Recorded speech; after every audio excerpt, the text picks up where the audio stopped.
Student, मैं राकेश चौहान आपको chemistry पढ़ा रहा हूं और आज मैं आपके लिए लेके आया हूं पार्ट सेकंड। इससे पहले वाले पार्ट यानी पार्ट फर्स्ट में हमने पढ़ा था इस अध्याय का सामान्य परिचय। अगर आप एनवीरा ऑनलाइन स्कूल पे नए हैं तो पार्ट फर्स्ट को जरूर देखें। उसको देखे बिना पार्ट सेकंड आपको समझ में नहीं आएगा कि मैंने डायरेक्ट केमिकल क्लासिफिकेशन कैसे लिख दिया। इससे पहले हमने भौतिक वर्गीकरण को पढ़ लिया था। 3 प्रकार की अवस्थाएं होती है पदार्थ की, मुख्य रूप से देखी जाए तो ठोस, द्रव तथा गैस। और आज की क्लास में हम पढ़ेंगे केमिकल क्लासिफिकेशन यानी रासायनिक वर्गीकरण। यानी इनको 2 भागों में बांटा गया है, यानी इन्हें 2 प्रकार से वर्गीकृत किया गया है। इन्हें 2 प्रकार से वर्गीकृत किया गया है। यानी इन्हें कितने भागों में बांटा गया है? ये भी 2 प्रकार का होता है। कितने प्रकार का होता है? 2 प्रकार का। हम छोटी छोटी चीजें सीखेंगे, सम बेसिक कंसेप्ट। एक आपने सुना होगा शुद्ध पदार्थ, केवल 10वीं क्लास में सुना है शुद्ध पदार्थ। आज हम जानेंगे शुद्ध पदार्थ क्या होता है। और दूसरा हम इसी चैप्टर में ये पढ़ेंगे, इसी लेक्चर में शुद्ध पदार्थ के बाद यहां पढ़ेंगे मिश्रण। क्या पढ़ेंगे? मिक्सचर यानी मिश्रण। अब मैं बात करूं, शुद्ध पदार्थ भी 2 भागों में वर्गीकृत किए गए हैं। यानी आप किन्हें शुद्ध पदार्थ बोल सकते हो? अगर केमिस्ट्री की लैंग्वेज में पूछा जाए तो एक एलिमेंट है वो शुद्ध हो सकता है पूरी तरह से, यानी तत्व। पहला प्रकार क्या आ जाएगा? तत्व। और दूसरा इसमें अब क्या आ जाएगा बच्चों? कंपाउंड यानी यौगिक। आप लिख सकते हो साथ में एलिमेंट एंड कंपाउंड। अगर मैं इसकी बात करूं तो ये भी 2 प्रकार से वर्गीकृत किया गया है, होमोजीनियस मिक्सर यानी समांगी मिश्रण।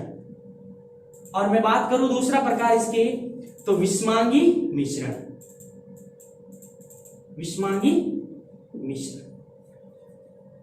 तो हम सबसे पहले पढ़ेंगे शुद्ध पदार्थ। आपको अगर कोई पूछ ले कि शुद्ध पदार्थ क्या होता है, यानी एक ऐसा पदार्थ जो केवल एक ही प्रकार के पदार्थों से मिलकर बना हो, या एक ही प्रकार के उसमें परमाणु इंक्लूड हो रहे हो, या जो भी अलग अलग हो रहे हो लेकिन एक निश्चित अनुपात में हो रहे हो। किस अनुपात में हो रहे हो? निश्चित अनुपात में। लेकिन आपको शुद्ध पदार्थ की बात करनी है तो केवल इतना ही याद रखना, जो केवल एक ही प्रकार के पदार्थों से मिलकर बना हो।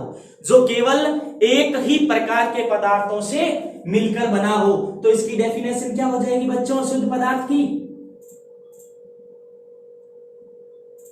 यानी शुद्ध पदार्थ अगर आप परिभाषित करना चाहो शुद्ध पदार्थ को, तो मैं यहां ऊपर लिख रहा हूं प्योर सब्सटेंस यानी शुद्ध पदार्थ। यानी एक ही प्रकार के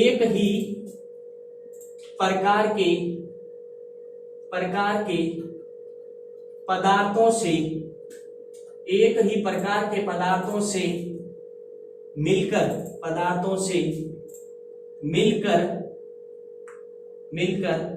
बने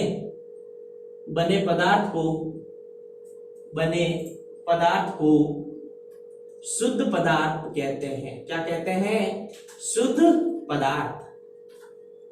क्या कहते हैं? शुद्ध पदार्थ कहते हैं।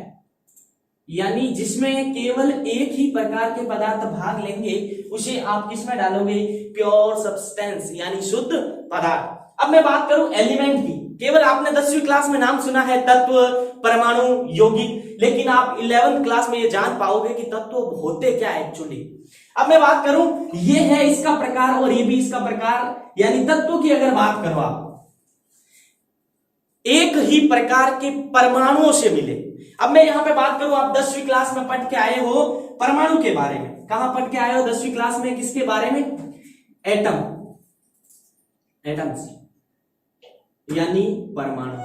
अगर आपको पूछ लिया जाए परमाणु क्या है, the smallest unit of matter, यानी पदार्थ की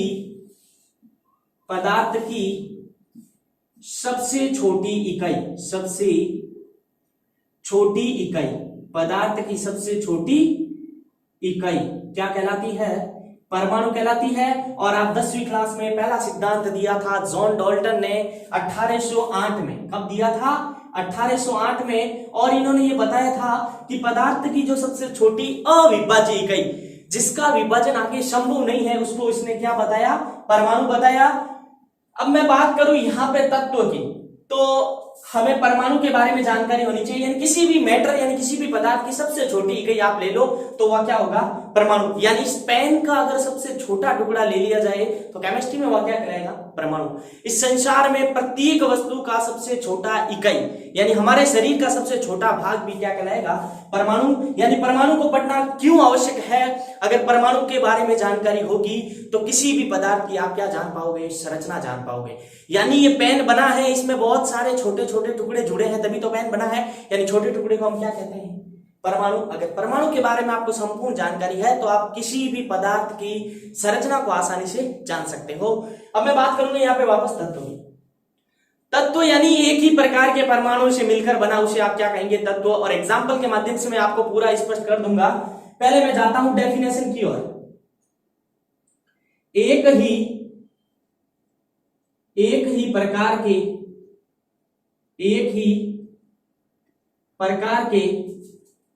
परमाणु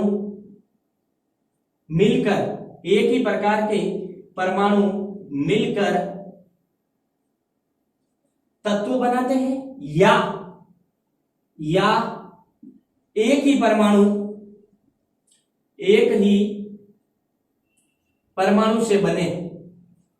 एक ही परमाणु से बने पदार्थ आप लिख सकते हो। गैस पदार्थ हो सकती है। पदार्थ को आप क्या कहोगे? को तत्व कहते हैं। क्या कहते हैं? तत्व। एक ही प्रकार के, यानी एक एग्जांपल दूंगा आपको जिससे आप आसानी से समझ पाओगे। जैसे मैं बात करूं यहाँ पे हाइड्रोजन, यहाँ पे ये हाइड्रोजन केवल एक परमाणु है। अब यहाँ पे ये ही का बहुत ही महत्वपूर्ण यहाँ पे रोल अदा होगा। एक ही यानी इसी प्रकार हाइड्रोजन के साथ ऑक्सीजन नहीं ला सकते आप। यहाँ पे लाओगे तो इधर आ जाओगे किसमें? कंपाउंड में।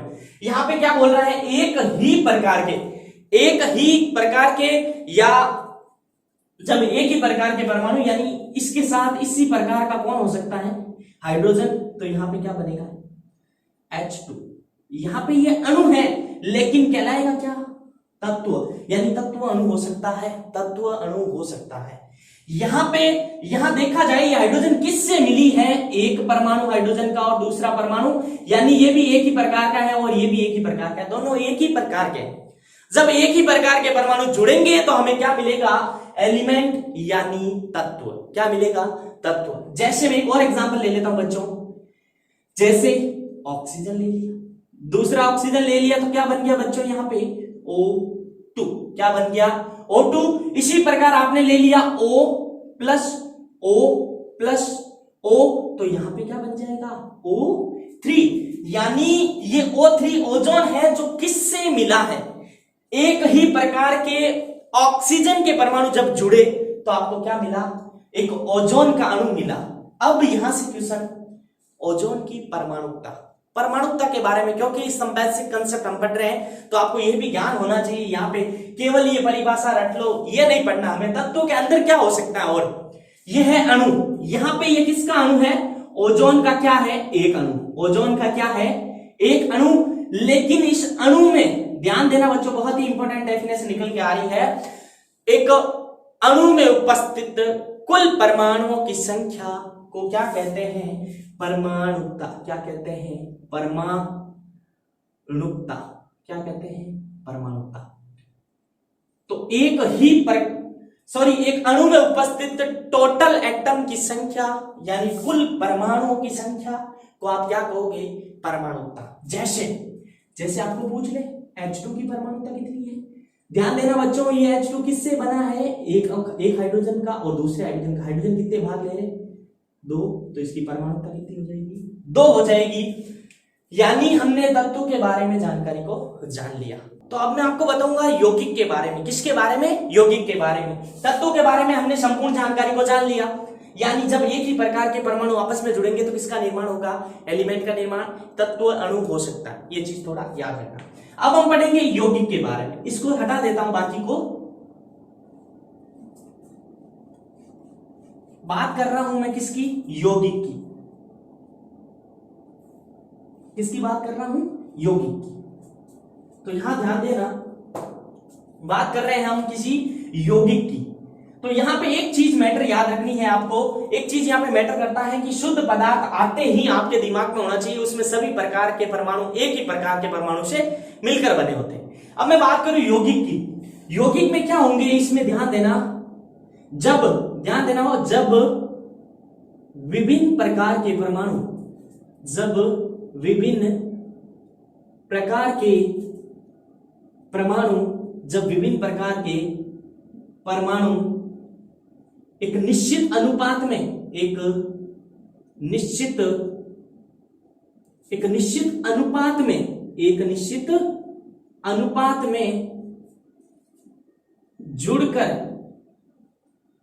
जुड़कर एक नया पदार्थ बनाते हैं। क्या बनाते हैं?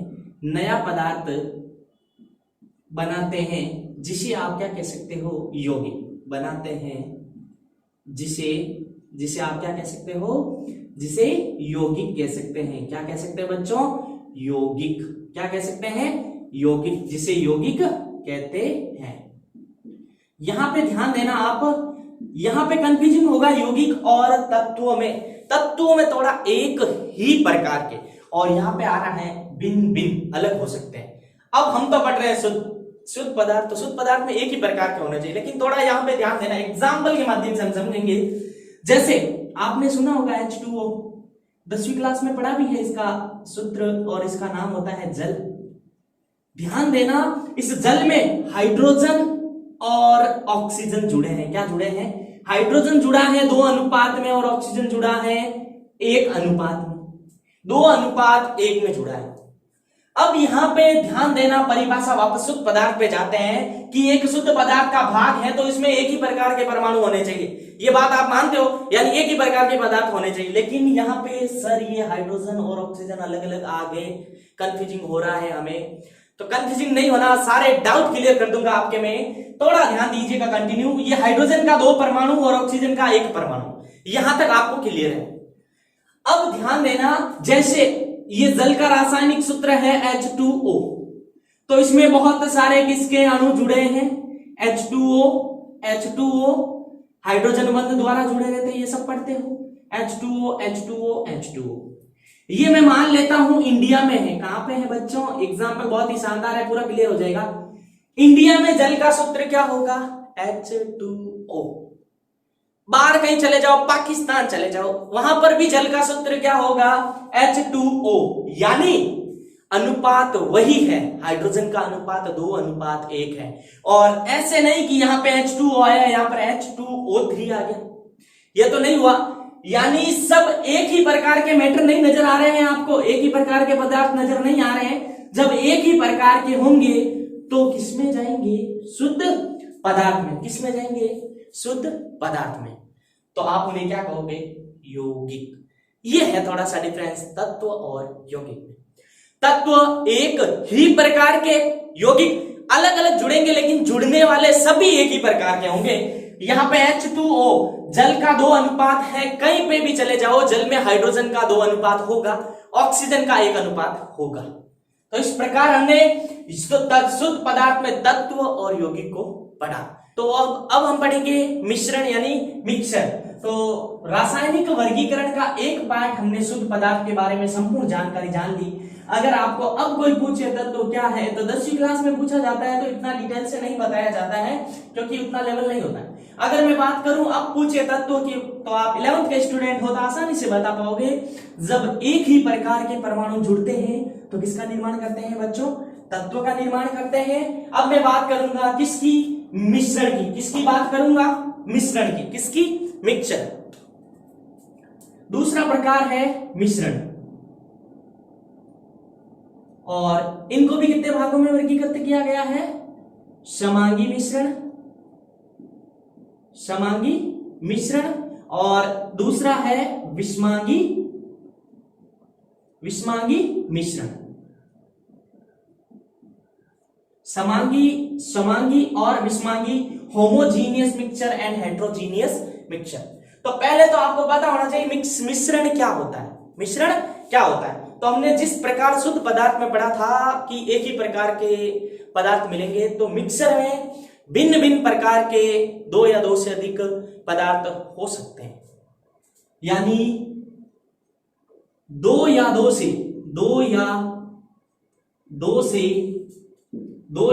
अधिक विभिन्न प्रकार के पदार्थ ले सकते हो। विभिन्न प्रकार के पदार्थ मिलकर मिश्रण का निर्माण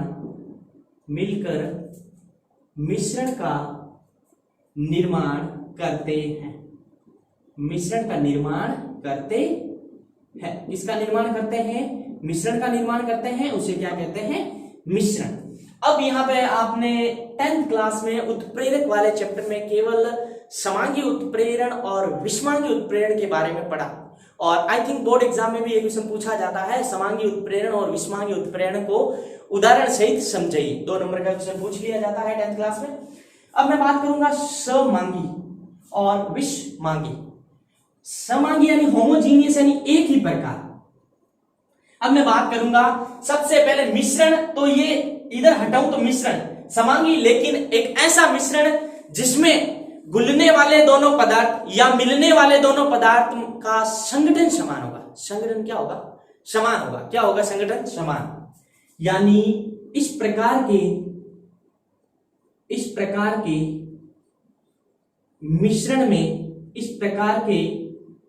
मिश्रण में दो या दो से अधिक मिलने वाले, बहुत इजी परिभाषा है, मिलने वाले पदार्थों का संगठन समान होता है। क्या होता है? संगठन समान होता है। क्या होता है? संगठन समान होता है। जैसे मैं उदाहरण की बात करूं, जब उदाहरण दूंगा तो आप पूरी तरह समझ पाओगे। जैसे मैंने ले लिया जल, ध्यान देना, बहुत ही इंपॉर्टेंट उदाहरण है, उसी से समझ में आएगा। और उसके साथ आपने डाल दी शक्कर। क्या डाल दी? शक्कर। अब जल के अंदर शक्कर को आपने डाला, थोड़ी देर बाद देखा तो जल के अंदर शक्कर पूर्णतः विलय हो गई पूर्णतः विलय। अब उस पानी को टेस्ट करो, चाहे मैं टेस्ट करूं चाहे आप टेस्ट करो, उसमें शक्कर की जितनी मात्रा है उतना ही स्वाद आएगा मेरे को और किसी और को। यानी यहां पे देखा जाए शक्कर का संगठन पानी में पूरी तरह क्या है? समान है। दोनों का संगठन क्या है? समान है। तो ये हो जाएगा शक्कर का जलीय विलयन। शक्कर का जलीय विलयन। यानी ध्यान देना, जैसे ये आपके पास ग्लास है और इसके अंदर है H2O यानी पानी। क्या है? पानी। और इसके अंदर आपने डाल दी चीनी। यहां तक भरा है मान लो।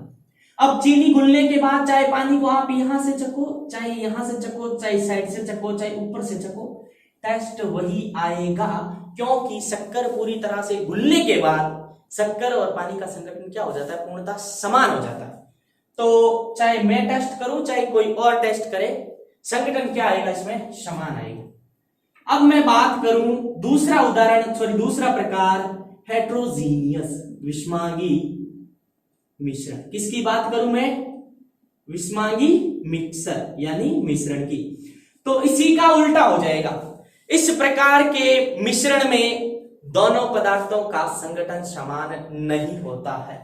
यानी इसमें संगठन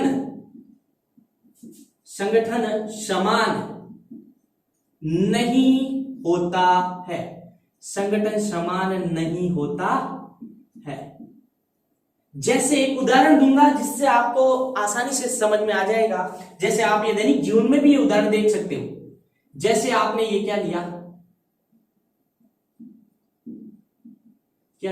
पानी। क्या लिया? पानी। और उसके अंदर डाल दी रेत। क्या डाल दी? रेत। तो आप मेरे को बताओ, क्या रेत पानी में पूरी तरह से घुलेगी? देखा जाए तो उन दोनों का संगठन अलग अलग दिखाई देगा, पानी अलग दिखाई देगा और रेत अलग दिखाई देगी। यानी रेत के जो कण होते हैं वो आपको स्पष्ट रूप से दिखाई देंगे, यानी दोनों का संगठन पूरी तरह से घुलित नहीं हुआ। आप बोलो तो मिक्सर, यानी पूर्णतः समान नहीं होता है संगठन। और समांगी की बात करूं तो मिश्रण में जिसमें पदार्थों का संगठन क्या होता है बच्चों? समान होता है। तो समांगी और विषमांगी। तो बच्चों आज की क्लास में हमने रासायनिक वर्गीकरण यानी केमिकल क्लासिफिकेशन को कितने भागों में वर्गीकृत किया गया है, एक बार रिवाइज करा रहा हूं, क्विक रिवाइज जल्दी से कीजिएगा। पहला है शुद्ध पदार्थ और दूसरा हमने पढ़ा था मिश्रण। तो शुद्ध पदार्थ के कितने भाग पढ़े थे हमने? 2 भाग पढ़े थे। पहला पढ़ा था तत्व और दूसरा पढ़ा था यौगिक। जब शुद्ध पदार्थ की मैं बात करूंगा इस चैप्टर में, तो जो पदार्थ एक ही प्रकार के पदार्थों से मिलकर बना है, और तत्व की बात करूंगा तो एक ही प्रकार के परमाणु से मिलकर बना है, और यौगिक की बात करूंगा तो भिन्न भिन्न प्रकार के परमाणु एक निश्चित रेशियो में, निश्चित अनुपात में जुड़कर एक नए पदार्थ का निर्माण करते हैं। उसे आप क्या बोलोगे? कंपाउंड। मैं बात करूं विषमांगी और समांगी की, जो किसमें आते हैं? मिक्सर के हिस्से है। तो समांगी यानी होमोजीनियस, यानी एक ही प्रकार के परमाणु, यानी जैसे आप बोल सकते हो संगठन समान हो, उनका क्या हो? संगठन समान। और विषमांगी की मैं बात करूं तो संगठन क्या होगा? दोनों का भिन्न भिन्न। तो आगे आने वाली क्लासों में हम पढ़ेंगे रासायनिक संयोजन के नियम, यानी पार्ट 3 बहुत ही इंपॉर्टेंट होने वाला है। धन्यवाद।